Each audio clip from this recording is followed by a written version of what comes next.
Graça e paz que vem do Senhor Jesus. Continuando a nossa série de estudos acerca das partes do sermão, estamos falando da parte tão importante do sermão que é a introdução. Este é o vídeo 4, último vídeo desta série de mensagens, para continuarmos falando acerca de algumas dicas que podem ajudá-lo a desenvolver uma boa introdução no seu sermão. Talvez a dica em que você mais deva se especializar para fazer uma boa introdução seja essa.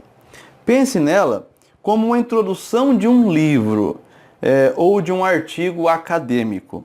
Se a introdução lida for boa, provavelmente o leitor ele se interessará em continuar lendo o livro. Agora, se a introdução for ruim, talvez ele perca até o interesse pela leitura. Muitas pessoas ou lê a conclusão ou lê a introdução do livro primeiro. Se ele lerá o livro ou não, depende do que ele vai ler ali naquela introdução, por exemplo. Então pense assim, se a sua introdução for boa, degusta a vontade do ouvinte de ouvir o que vem aí. Agora, se ela não for boa, a pessoa de repente olha no relógio e fala, ai, eu vou ficar mais quanto tempo ouvindo isso aqui? Pense nisso, porque isso é muito sério. Se as pessoas não estiverem gostando da mensagem, talvez você não tenha o direito de dizer que eles estão desinteressados pela mensagem bíblica. Talvez eles estejam interessados pela mensagem bíblica.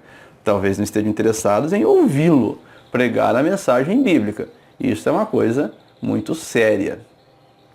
A dica é pensar nas questões que envolvem a mensagem que será pregada e introduzi-las sem, contudo, fornecer respostas durante a introdução.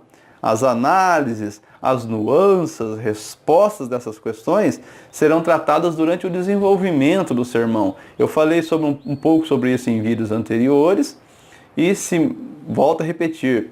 Se você ainda não sabe o que são as divisões do sermão, assista meus vídeos.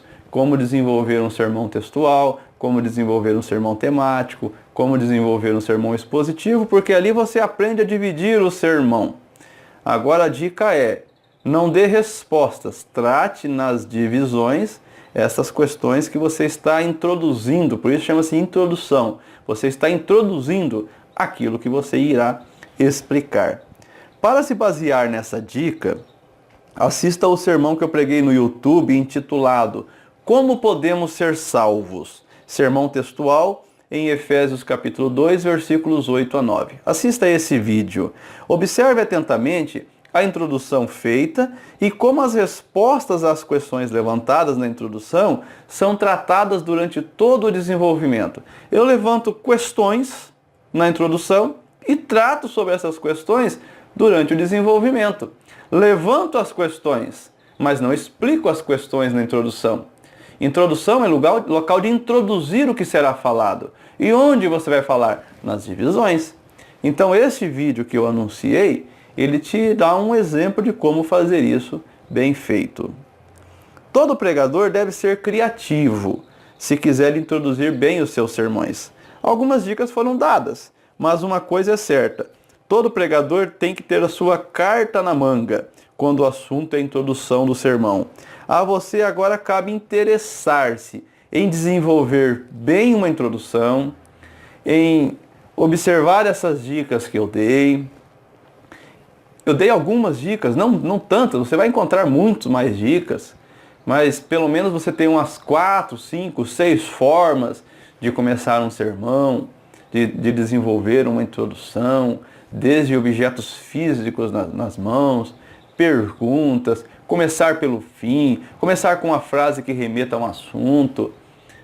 O importante é você ter um repertório e interessar-se, a questão é interessar-se em fazer uma introdução bem feita.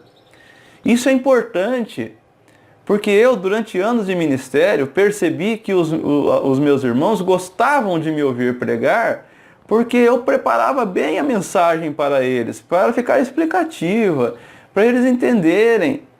E eu percebia que eles não gostavam de alguns pregadores que chegavam cometendo esses erros que eu falei aqui durante os vídeos. mensagem pronta na internet, não sabe o que está pregando, não sabe o que está falando, errava o que lia. Então, desinteressava. Quando a pessoa via o pregador subir no púlpito, alguns já falavam, nossa, ele que vai pregar. E aí, às vezes, a pessoa, ao invés de se corrigir, começava a falar, a pessoa já não tem mais interesse em ouvir a mensagem bíblica. Se não tivesse, não estava na igreja. Então, não é a mensagem que a pessoa não quer ouvir o pregador. Então, para que isso não aconteça com você, atente a essas dicas que foram dadas durante esses 4 vídeos da introdução. Atente-se e faça uma boa divisão. Aliás, uma boa introdução.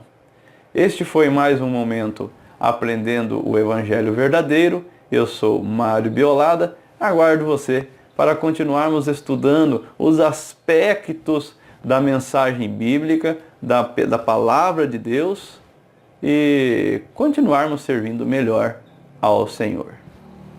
Amém.